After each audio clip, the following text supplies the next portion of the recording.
اگر آپ کو میری یہ ویڈیو پسند آئے تو like, comment and share, subscribe کرنا مت بھولیے۔ السلام علیکم آڈینس، کیسے ہیں آپ لوگ؟ امید کرتی ہوں ٹھیک ٹھاک ہوں گے۔ تتاریوں کی یلغار ناول کے ساتھ میں ہوں آپ کی اپنی host Urdu novels and poetry پر ایک بار پھر سے خوش آمدید۔ سنتے کانوں اور دیکھتی آنکھوں کو میرا پیار بھرا سلام۔ پھر ایک مبہم سی بے چینی ان میں پھیلنے لگی۔ ایک دوسرے سے دور ہونے سے وہ مل جل کر باتیں نہ کر سکتے تھے۔ ان کی کان چنگیز خان کی آواز سے محروم رہتے۔ دوسرا بائی اور غدائی دریائے سی قریب سے جہاں اس کا علاقہ تھا، اپنے غیر اور ترک قبائلیوں کی معیت تھا۔ اس کے ساتھ بھیڑیے کی کھالیں پہنتے تھے جن پر چاندی کا کام چمک رہا ہوتا تھا۔ اس کی گاڑی پر سونے کا ملبہ ہوتا تھا۔ اس کے سر پر شامیانہ تانے تھے کیونکہ غذائی کو تنتلے کے ساتھ آرام سے بیٹھنا پسند تھا۔ وہ بڑے مزے سے لگاتار اور بڑا خوش طبع تھا، لیکن اس کی بری بری آنکھیں یہ ذرا سی چیز کو تاڑ لیتی اور اسے غصہ آ جاتا تو اسے قابو سے باہر ہو جاتا۔ اس کے ساتھ ساتھ اس کی بڑی بیوی جو تھی راکینہ سوار تھی، جس کے دونوں یاز ڈکروں کی بوجھ سے دبے ہوئے تھے اور جس کے سر پر پردوں کی کلفی تھی۔ بھاری بھرکم روب والی عورت تھی۔ وہ ایک مرکیت سردار کی بیوی تھی۔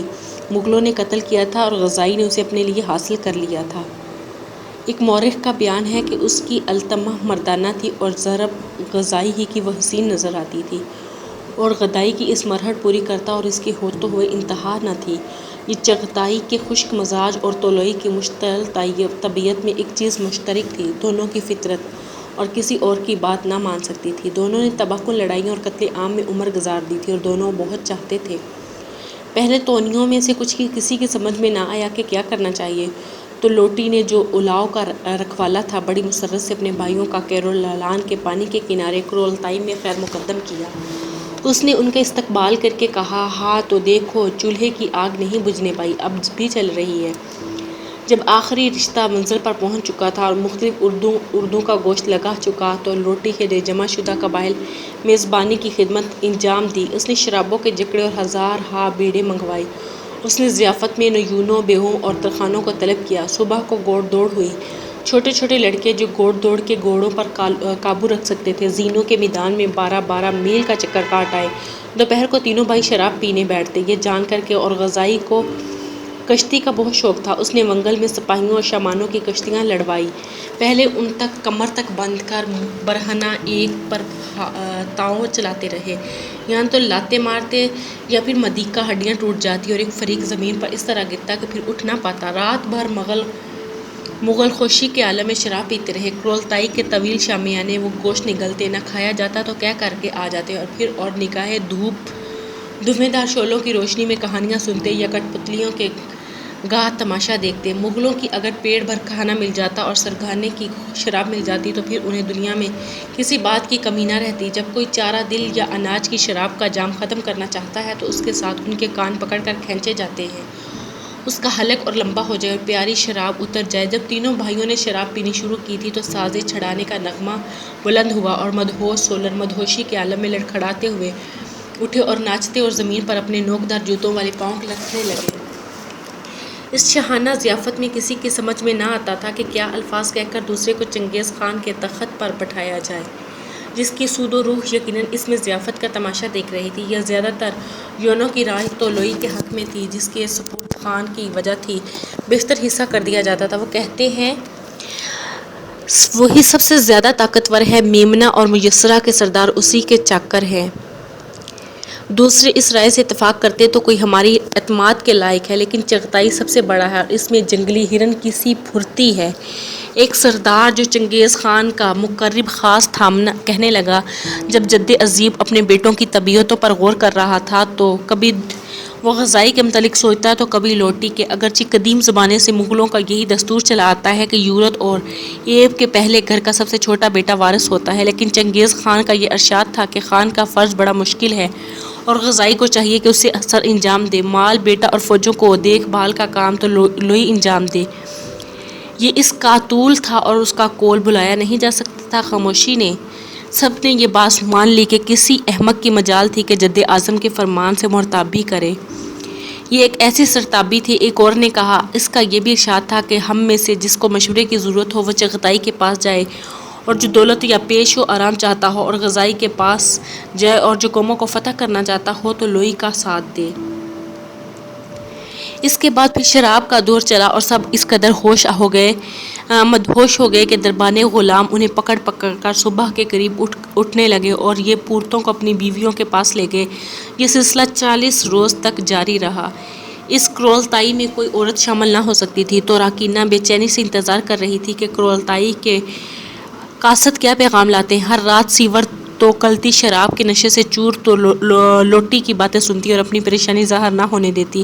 وہ جانتی تھی کہ کرولتائی کا کثریت کی یہ خواہش تھی کہ اس کا شوہر خان بنے۔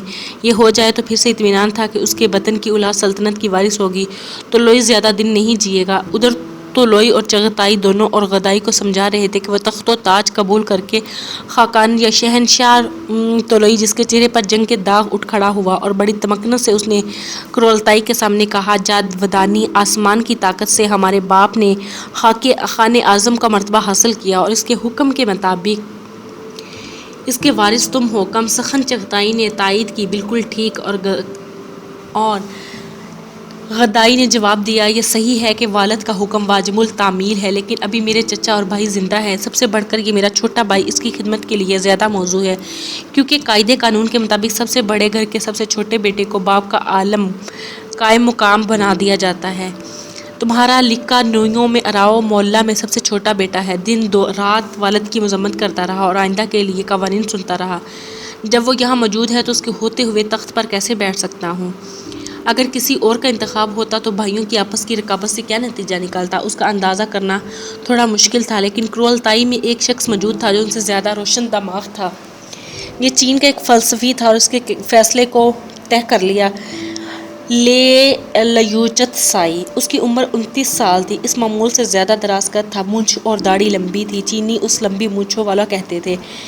لے لیوچت سائی نے اپنی طبیعت اور اپنی زبان پر قابو رکھنا سیکھ لیا۔ وہ وقتاً کے ایک شاہی ازدہانوے کی نسل سے تھا اور اس کے باپ نے بڑی وفاداری سے کن خاندان کی خدمت انجام دی تھی۔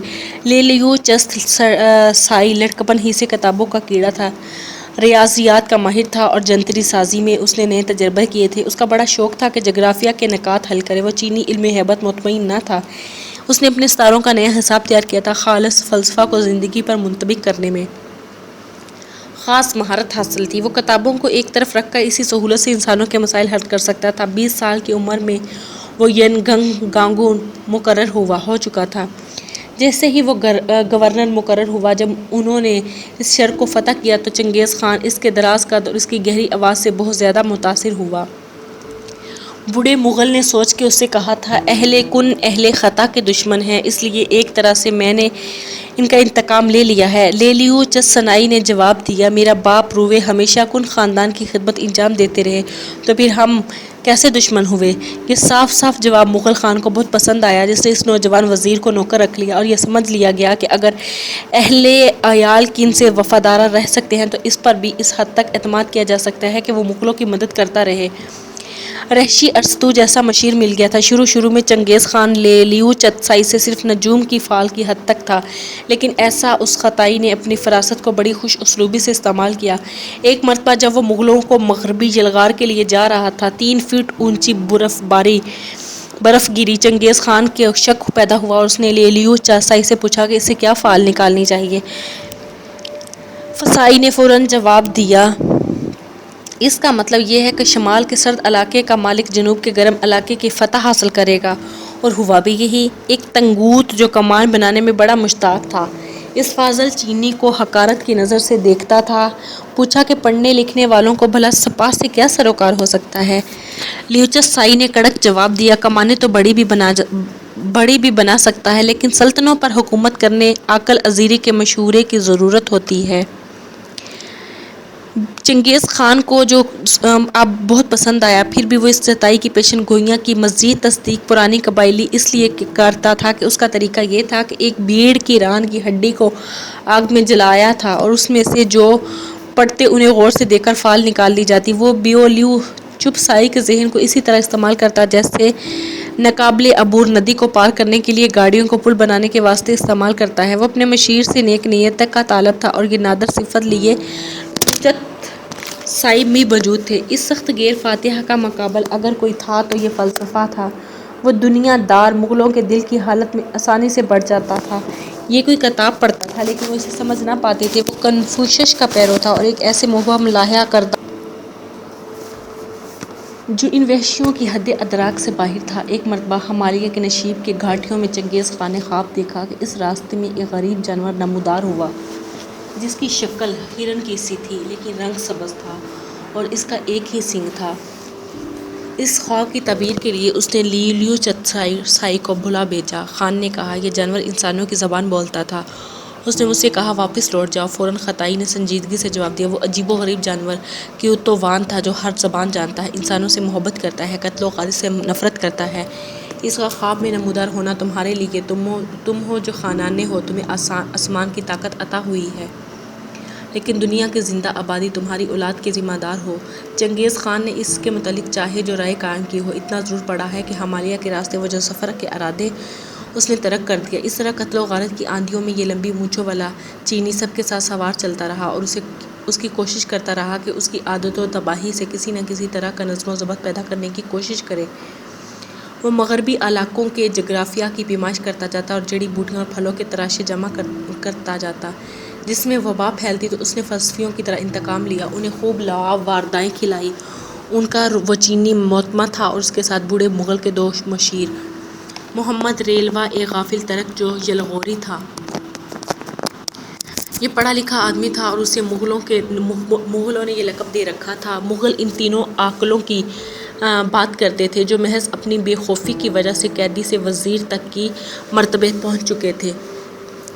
تو کوئی لمبی مونچھ چینی کی باتیں بہت توجہ سے سنا۔ جب 40 روز کے تذبذب کے بعد کرولتائی پھر مباحث گونجنے لگے تو لیوچتسائی نے کل 8ویں چاند کی 20ویں تاریخ میں وہ کا خان کو نامزد کرنے کے لیے بڑا مبارک دن ہے۔ تو لوٹی نے خاموشی سے سوچ کر سر ہلا دیا۔ اس نے اعتراض نما کہا کوئی خاقان بننے کو تیار نہیں، ایک انتظار کر لینے دو۔ کل کے بعد پھر کوئی دن مبارک نہ ہوگا۔ دوسرے دن صبح کو جب پھر کرولتائی کا اجلاس شروع ہوا تو پھر لیوچتسائی نے متفکر چغتائی کو ڈھونڈ کر اس نے آہستہ سے کہا شہزادے اب تم ہی اولاد اکبر لیکن تم بھی خاقان کی رعایا ہو، اگر تم سب سے پہلے والے خاقان کے آگے سر نہ جھکاؤ گے تو پھر اور کون جھکائے گا؟ یہ اس نے قبائلی قانون کا نکتہ پیش کیا تھا اور چغتائی پر قانون نسلوں سے اثر ڈالا جا سکتا ہے۔ جب یہ چینی اسے اس کے پاس لے چلا تو اس کا سارا تذبذب جاتا رہا۔ ہم کیا کر رہے ہیں؟ چغتائی نے کہا والد نے حکم صادر کیا تھا کہ ان کی جگہ سخت نشین ہو۔ شامیانے میں خاموشی چھا گئی اور وہ مغل جو تو لوٹی اور فوج کے حق میں تھے، دوسرے مغل جو چغتائی قانون کے حق میں تھے، سب ٹکٹکی باندھ کر تینوں بھائیوں کو دیکھنے لگے۔ چغتائی نے حیرت زدہ اور غذائی بازو پکڑ لیا تو لوٹی نے جو تحمل کے معاملے میں کسی سے پیچھے نہ رہتا تھا، دوڑ کر اس کا بایاں بازو پکڑ کر کہا بیل اور ہنسنے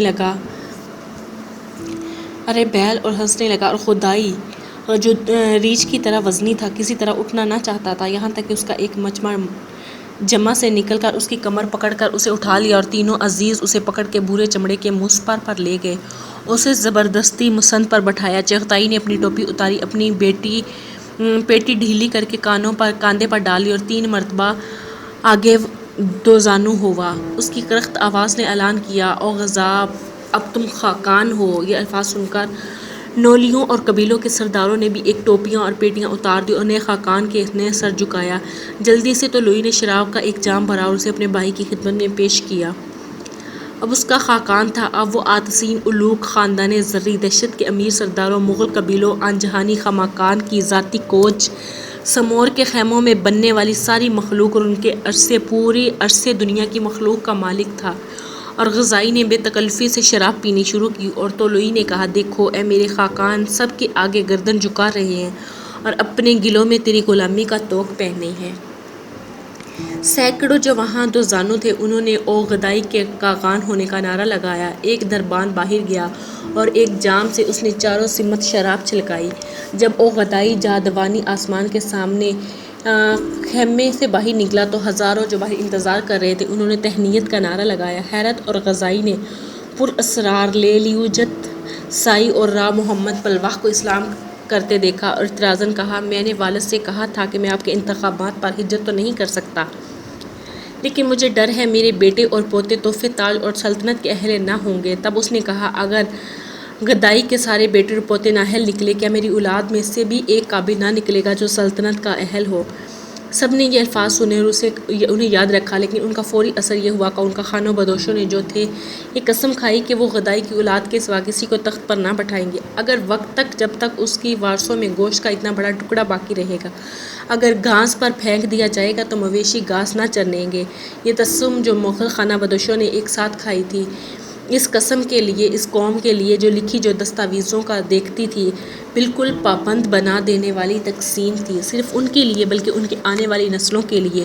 پڑاؤ میں مسرت کی لہر دوڑ گئی، قبائلی اطمینان سے جی بھر کے پینے بیٹھ گئے، اب ان کے خاقان کا اور ان کے مستقبل کا بندوبست ہو گیا تھا۔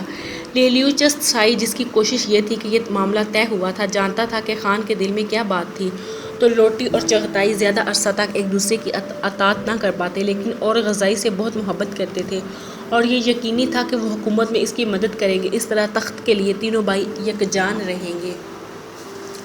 اور غذائی کے اردو میں تو راکینہ مارے غرور کے پھول گئی، کیونکہ وہ ملکہ بن گئی تھی، اور تو کوئی پہلی بیوی سیور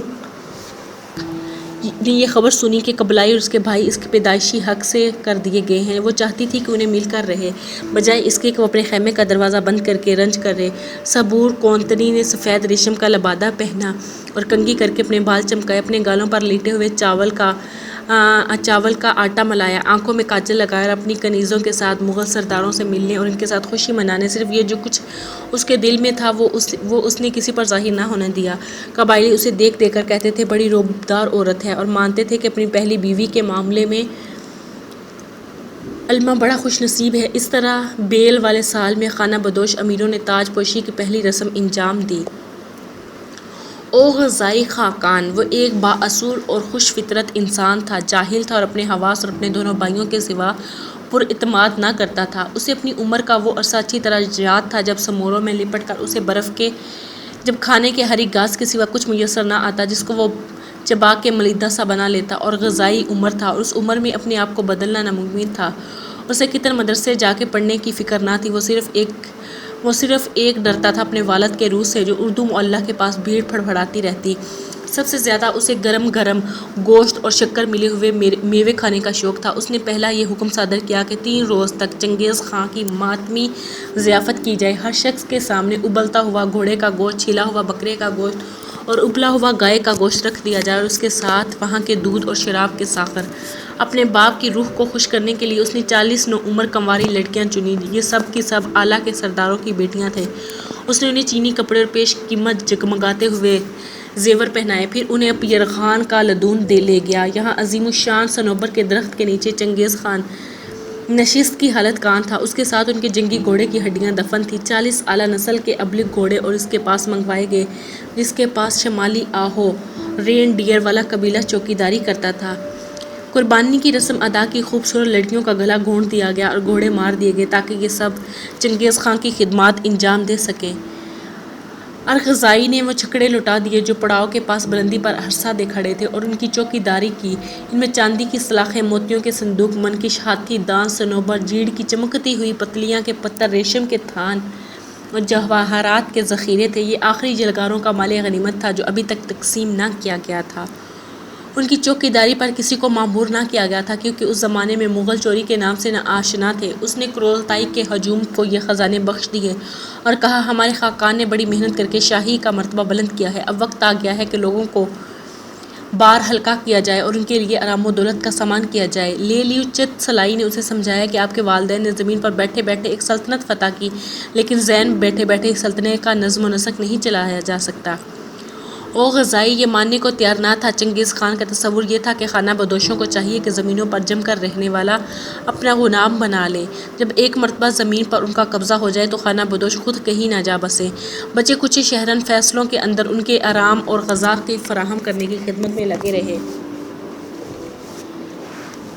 لیلیوچت سائی نے کہا، زیادہ پڑھے لکھے غطائی جو یہ کام انجام دے سکتے ہیں قید میں ہیں یا غلام گئے ہیں۔ اس نے کہا، ایک پریغ فرمان بہادر فرمایا جائے کہ یہ قیدی اور غلام آزاد کیے جائیں اور انہیں کے عہدوں پر مامور کیا جائے۔ اس نے اور غزائی کو بھی اختیار کر لیا۔ مفتوحہ علاقوں میں جہاں عام چوراہوں پر اب لاشیں پڑے گل رہے تھے، وہاں ایسے افسر مقرر کیے جائے جن کا تعلق فوج سے نہ ہو۔ ان سے بحث کی قتل کی سزا، شہروں کی رعایا کو عدالت میں جانے کا حق ملنا چاہیے، اور خاقان نے یہ بات بھی مان لی۔ اس چینی کی یہ حجت تھی کہ اگر باقاعدہ لگان لگایا جائے تو اردو کے لیے لوٹ کھسوٹ کے ماقابلے سامان اور خزانہ فراہم ہو سکے گا۔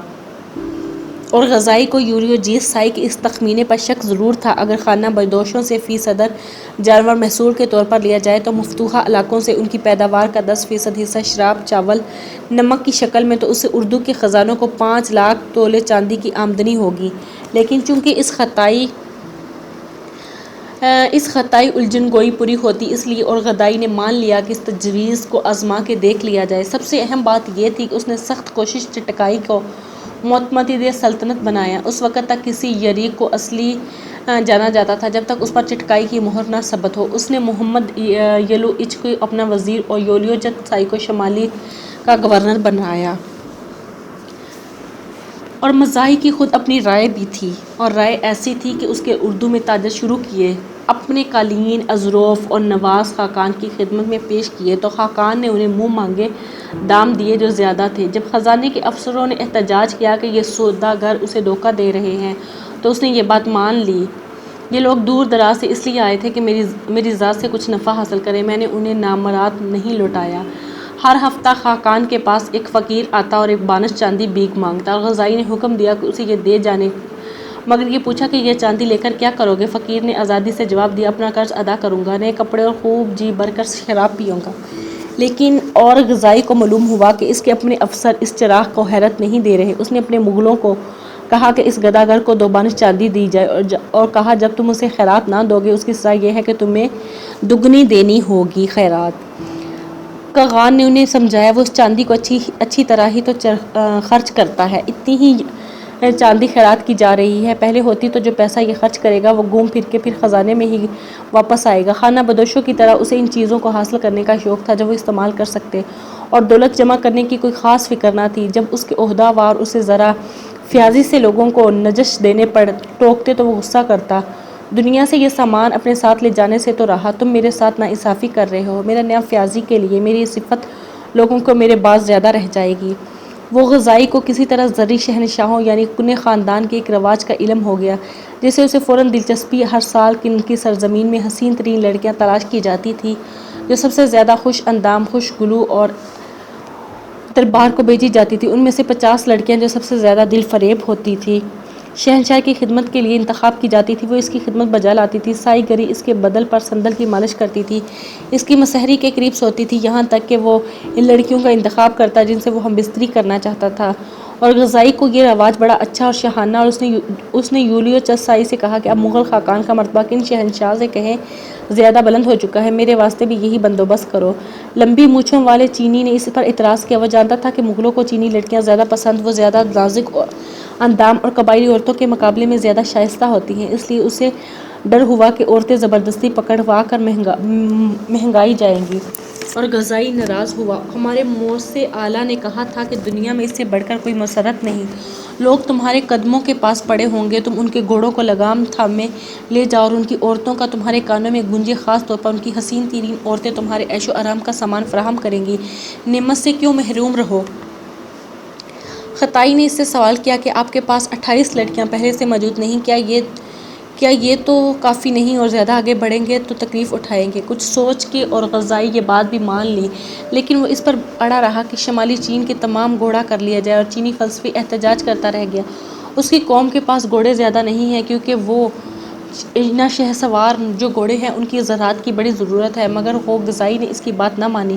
مرنے سے پہلے غزائی نے اپنے حرم کی تعداد بڑھا کر 60 کر دی، وہ کوئی رات خالی نہ گزارتا، اس کی طاقت میں کوئی فرق نہ آیا۔ مغلوں میں چراگاہوں سے گزری ہوئی قبائلی زندگی کی کئی نسلوں کی طاقت جمع تک جنس کج روی یا منبی کمزوری ان کے فہم و ادراک سے باہر تھی۔ یعنی چنگیز خان کے مرتب کیے ہوئے مجموعہ قوانین میں حرام کاری کی سزا موت تھی، خواہ طرفین شادی شدہ ہو یا نہ ہو۔ اغلام، محمد، دروغ اور جادوگری کی بھی یہی سزا تھی۔ چنگیز خان نے وقتاً فوقتاً یاسا کے قوانین قلم بند کروا دیے تھے، اور ان کے منشیوں سے کہہ دیا تھا کہ ان قانونی اوراق کو چھپوانے کی اجازت محض اس کی اولاد کو تھی جو اسے کروڑتائی میں اپنے ساتھ لاتی۔ لوگ یاسا کو صحیفہ آسمانی کی طرح مقدس اور حرف آخر سمجھتے تھے۔ خود اور غزائی بھی یاسا کے خلاف کوئی نہیں کچھ کر سکتا تھا۔ چنگیز خان نے کہا تھا اگر میرے بعد ورثا یاسا کی پابندی کرتے رہے تو 11,000 سال تک جاودانی ان کی امداد اور نگہداشت کرتا رہے گا۔ ان طلائی اوراق پر جو کچھ لکھا جا چکا تھا اور غزائی پڑھ سکتا تھا نہ ان کے دوسرے بھائی، لیکن اور جاہلوں انہوں نے غضب کا حافظہ پایا تھا۔ جوہر سنی ہوئی بات ٹھیک ٹھاک یاد رکھتا یا ہر قول ان کو دیا کم ان میں سے چغتائی کو ازبر تھا۔ چغتائی کا فرض یہ تھا کہ وہ قانون کی پابندی کرے۔ اس سے زیادہ یولیوس سائز جانتا تھا کہ چنگیز خان کا اصل مقصد کیا تھا۔ اس سے پہلے خانہ بدوش کے پاس لکھے ہوئے قوانین نہ تھے۔ چنگیز خان نے تمدن قوموں کے قوانین سے آگاہی حاصل کی تھی اور ان کو محمل گردانا تھا۔ اس نے اپنا قانون خود بنایا تھا جس کی بنیاد قبائلی باقاعدوں اور اس کی روک تھام پر تھی، جن کی وجہ سے وہ یہ سنا کرتا تھا کہ تقدیر میں اتنی تبدیلی کے باوجود اس کے مغل ایک قوم کے بن کے متحد رہیں گے۔ یاسا کی روح سے آگ میں یا راکھ پہ پیشاب کرنا، بہتے پانی میں کپڑے دھونا منع تھا۔ یہ حفظان صحت کا اصول تھا کہ مغلوں کی ساری عمر پڑاؤ میں گزرتی۔ یاسا کی روح سے ہر مغل کا فرض تھا کہ اگر کسی کے سامنے کھانا کھانے تو اسے اپنے ساتھ کھانے میں شریک کرے۔ اگر کوئی مغل سوار کسی ایسی جگہ پہنچے جہاں اور لوگ کھانا کھا رہے ہوں تو اس کا حق ہے کہ وہ گھوڑے سے انہیں اجازت اور بے روک ان سے اپنے حصے کا کھانا مانگ لے۔ یہ قانون اس لیے وضع کیا تھا کہ قبائلی مہمان کا کوئی دستور باقی نہ رہ جائے۔ خانہ بدوشوں کے لیے غذا کا فراہم کرنا ہونا زندہ رہنے کے لیے ضروری تھا۔ حکم یہ تھا کہ کپڑے دھوئے نہ جائیں، اس وقت تک پہنے جائیں جب تک وہ چیتھڑے نہ ہو جائیں، اور ان کی پرانی غربت یاد دلانے کے لیے تھا۔ ممکن ہے کہ اس کی وجہ کو یہ ہو کہ منگولیا اور شمالی ایشیا کے وسط میں پانی بڑی مشکل سے دستیاب ہوتا ہے۔ بہرحال اس وجہ سے چینی اور مسلمان مورخوں نے مغلوں کی گندگی اور بدبو کی اکثر شکایت کی ہے۔ مترجم کا کہنا ہے یاسا کی روح سے کسی چیز کو ناپاک نہیں سمجھا جا سکتا تھا۔ سب چیزیں پاک تھیں اور پاک اور ناپاک میں کوئی نہ تھا۔ سب کا فرض تھا ہر مذہب کی عزت کرے، لیکن کسی مذہب کا پابند ہونا ضروری نہ تھا۔ مختلف فرقوں کے باہمی میں کسی کو کسی کی طرفداری کرنے کی اجازت نہ تھی۔ خانہ بدوشوں کے اس نئے قانون کی روح سے بدھ مت والا ہو یا عیسائی یا تاؤ کا پیر یا معمول کا فرد ہو، اس کی معمول کی اہمیت کو اس فریز مغل فاتحہ نے اچھی طرح محسوس کیا۔ اسے متمدن قوموں کے مذاہب کا سامنا کرنا تھا، یا یوں کہیے کہ اپنے بیابان سے نکل کر اس نے دیکھا تھا کہ متمدن علاقوں میں رہنے والے اس کے دشمن وہ سب کے سب کسی نہ کسی مذہب کے پیرو تھے۔ وہ سمجھ گیا تھا کہ اس سے زیادہ کشمکش پھیلنے کا امکان ہے۔ سب سے بڑھ کر وہ بھی یہ سمجھتا تھا کہ اس نے اپنے خانہ بدوشوں کا کفر ان کا اپنا قدرتی مسلک تھا اور ان کے لیے بہت موزوں تھا۔ اس نے اپنی قوم سے کہا تھا کہ دوسرے مسالک بھی عرش بریز کے اسی خدائے لازیر کو جس کو تم جادو آسمانی کی طاقت سمجھتے ہو، کسی عینی وجہ سے نہیں بلکہ محض اپنے خاندان اور اپنے قبیلے کے لیے اس نے مذہبی رواداری کی روش ان پر عائد کی۔ اس نے طاعمت کے وعول کو محال اور بیگار سے مستثنیٰ قرار دے دیا۔ یہی حقوق اس نے ایسا کہ فلسفیوں اور علماؤں، بدھ مت کے بونزوں، یہاں تک کہ مسلمان ماموں اور خطیبوں تک کے لیے بھی فراہم کر دیا، لیکن وہ مقامی شامانوں کی جادوگری کو بڑے شک کی نظر سے دیکھتا تھا۔ پھر بھی یاساہِ مقامی تو ہم پرستی بہت سے آثار باقی تھے۔ آگ مانگنے کی ممانعت تھی، بہادر اور گرما میں بہتے پانی سے ہو کر گزرنا منع تھا۔ اس کا یہ تھا کہ آگ اور ہوا کی دیویاں تارس نہ ہونے پائیں۔ اگر کسی بوریت پر بجلی گرتی تو اس یورت کے سارے رہنے والے 3 سال کے لیے جلا وطن کر دیے جاتے۔ ان کو واپسی کی اجازت ایک رسم کے بعد ملتی جس میں انہیں 2 جلتے ہوئے الاؤں کے درمیان سے ہو کر گزرنا پڑتا تھا۔ یہ بلا شک شبہ مانا جاتا تھا کہ بجلی اور ادتنگری یا جاودانی آسمان کی غضب کی ظاہری علامات یاسا میں موت کی سزا اس شخص کے لیے مقرر کی گئی تھی جو حکم کی خلاف ورزی کرتا یا کم درجہ ہونے پر یا باوجود کوئی ایسا کام کر گزرتا جس کی طاقت صرف خاوان کو تھی۔ آپس میں لڑنے، ایک دوسرے کا بیج لینے کی ناک جھانک کرنے اور گردو لڑ رہے ہو تو ان میں سے کسی ایک کی طرفداری کرنے کی بھی سزا تھی۔ اس کا یہ تھا کہ خانہ بدوشوں کو آپس کی پرانی رکاوٹیں ختم کر دی جائیں جس کی وجہ سے صدیوں سے آپس میں خانہ بدوش کا سلسلہ جاری تھا۔ اس کے برعکس بڑے بڑے خطابات اختیار کرنے یا اپنے عہدے سے ناجائز فائدہ اٹھانے کی بھی ممانعت تھی۔ عہدہ داروں کو صرف اسی خطاب سے مخاطب کرنے کی اجازت تھی جو انہیں باقاعدہ دیا جاتا تھا۔ خاقان کا خود اپنا اور کوئی خطاب نہ تھا۔ اگر کسی شخص پر کسی خطا کا الزام لگے تو اس کو اپنے گناہ یا بے گناہی کا اعلان کرنا پڑتا۔ اس طرح پہلے وہ خود اپنے متعلق فیصلہ کرتا، لیکن اگر بعد میں پتہ چلتا کہ اس نے جو کچھ کیا ہے وہ غلط تھا تو دروغ گوئی کے جرم میں اسے موت کی سزا دی جاتی۔ اپنی زندگی میں چنگیز مال نے مغلوں میں جرائم کا خاتمہ کر دیا تھا۔ یسا کی روح سے غداری، جھوٹ، مال غنیمت میں دوسروں کو شریک نہ کرنا، سب مستوجب سزا خطائیں تھیں۔ یہ مغلوں کو اتنی دولت مل گئی تھی کہ ان کے خواب و خیال بھی نہ آ سکتی تھی، اس لیے چوری کی تحریک باقی نہ رہی۔ یسا کی روح سے آپس میں امن سے رہنا ان پر فرض تھا، اس کے سوا خاندانی رشتوں اور قبائلی رسوم کے پابند تھے۔ یساجو مغلوں کے امیر طبقہ کے اسی قدر موزوں تھے۔ مفتوح قوموں اور اسیران جنگ کے لیے یہ بہت کچھ تھا، اور یہ حکم رکھتا تھا، ان لوگوں کے لیے مذہب کا حکم رکھتی تھی، اور اس وقت تک اس کی پابندی کرتے جب تک اللہ تعالیٰ نے انہیں تباہ نہ کیا۔ ایک بات جس کا چنگیز خان نے اندازہ نہ لگا سکا تھا وہ یہ تھا کہ اپنا خانہ بدوشی کا طرز عمل زندگی بدل ڈالے گی۔ نہ اس نے اس کا لحاظ کیا تھا کہ اس کا سادہ مزاج قوم پر تعلیم کا کیا اثر پڑے گا۔ شاید اس نے یہ سوچا تھا کہ جو اثر پڑے گا وہ پڑ کر ہی رہے گا، اس لیے زندگی اور فاتحانی کا اموب دونوں کو حاصل کر لینا چاہیے۔ لیکن کبھی کبھی ہماری کچھ فتوحات کا اثر ہی کچھ اور ہوتا ہے۔ انسانی زندگی بھی اسی طرح کی ہے۔ قانون کا محافظ چغتائی اپنی ذمہ داری کی اس حد تک شاید کوئی استاد اپنے شاگرد سے اس قدر قریب ہو جتنا چغتائی اپنے چھوٹے بھائی خاقان سے قریب تھا۔ چغتائی کو یسا کی ترویج کا اس قدر ضبط تھا کہ کبھی کبھی اورغزائی تنگ آ جاتا، جس کی اپنی رائے یہ تھی کہ اس کی عادی رعایا کو بشمول عورتوں اور قیدیوں کو اس کا حق یہ تھا کہ اس کی سلطنت خوش بحالی اور فعول بالی کا لطف اٹھائیں۔ ایک بار یہ دونوں بھائی اردو کو واپس آ رہے تھے۔ انہوں نے ایک مسلمان کو جو محقوق اور حیا سے تھا اور مغلوں کے متعلق جانتا تھا، اس کے بارے میں کھڑے ہوئے ایک بہتے چشمے میں وضو کرتے دیکھا کہ نماز ادا کر سکے، لیکن نماز ادا کرنے کے لیے انہوں نے جو سوچا تھا وہ بہت کچھ آگے کا تھا۔ پھر انہوں نے نماز ادا کرنے کے لیے گرمیوں کے زمانے میں بہتے پانی میں ہاتھ منہ دھونا یسا کے قانون کے خلاف تھا۔ چغتائی کو مسلمانوں سے نفرت تھی، اس نے کہا اس مجرم کو قتل کر دینا چاہیے۔ اورغزائی نے دیکھا کہ مسلمان بیچارہ غریب اور نیک آدمی معلوم ہوتا ہے۔ خاقان پانی کو دیکھنے کے لیے گھوڑے سے اترا اور چپکے سے اس میں چاندی کی ایک سلاخ ڈال دی، اور پھر بے صبر چغتائی سے کہا بہتر یہ ہے کہ یہ مجرم کل خاقان کی پیشی میں پیش ہو، عدالت کا یہی طریقہ ہے نا۔ ادھر چپکے سے اس نے اس مسلمان کے کان میں کہا وہاں یہ کہنا تمہارے ہاتھ سے چاندی کی ایک سلاخ تالے میں گر گئی تھی اور تم اس کی تلاش میں کر رہے تھے۔ دوسرے دن جب مقدمے کی سماعت ہوئی تو مسلمان نے اپنی بریت بھی دی اور کہا غزائی نے اسے بتایا کہ خاقان نے عنصروں کو بھیجا کہ اس کے قول کی تصدیق کرے، وہ چاندی کی سلاخ ڈھونڈ لائے۔ غزائی نے یہ حجت پیش کی کہ چونکہ ملزم بہت غریب ہے اس لیے اس کا پانی میں اپنی چاندی ڈھونڈنے جانا جائز تھا، اور اپنی اس ترکیب سے خوش ہو کر اس نے مسلمان کو چاندی کی 10 سلاخیں انعام میں دی۔ چغتائی اپنے اوپر قانون کی سختیاں عائد کرنے سے نہیں جھجکتا تھا۔ ایک دن جب وہ غدائی دونوں نشے میں مدہوش تھے، دونوں سوار ہو کے چراگاہوں کی طرف نکل گئے اور ان کے خدام ان کے پیچھے پیچھے روانہ ہوئے۔ چغتائی نے چاہا کہ اپنے بھائی سے زیادہ تیز گھوڑے دوڑائے، اور اس نے اور غزائی سے کہا دیکھیں کون آگے نکل جاتا ہے۔ غزائی نے یہ مقابلہ منظور کر لیا اور غزائی ہار گیا۔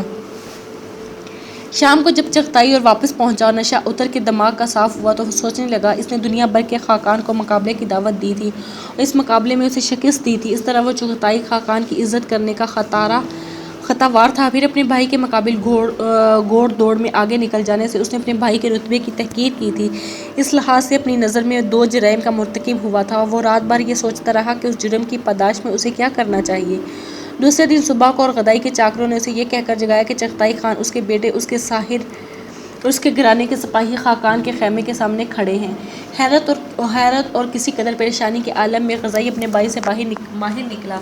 دیکھا تو چغتائی کا سر بریت اور اس کی بیٹی اس کے کاندھوں پر پڑی ہوئی تھی۔ اس نے کہا کل میں نے خاقان کی توقیر میں کمی کی ہے،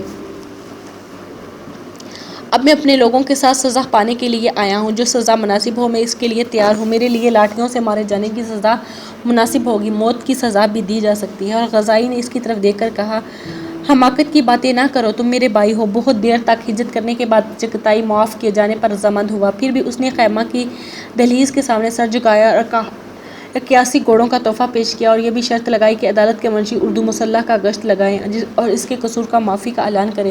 چغتائی نے کہا یہ الفاظ دہرائے خاقان چغتائی کی جاں بخشی کرتا ہے تاکہ سب لوگوں کو یہ معلوم ہو کہ چغتائی خاقان کی شکر گزاری میں زمین پر اس کو سجدہ کر رہا ہے۔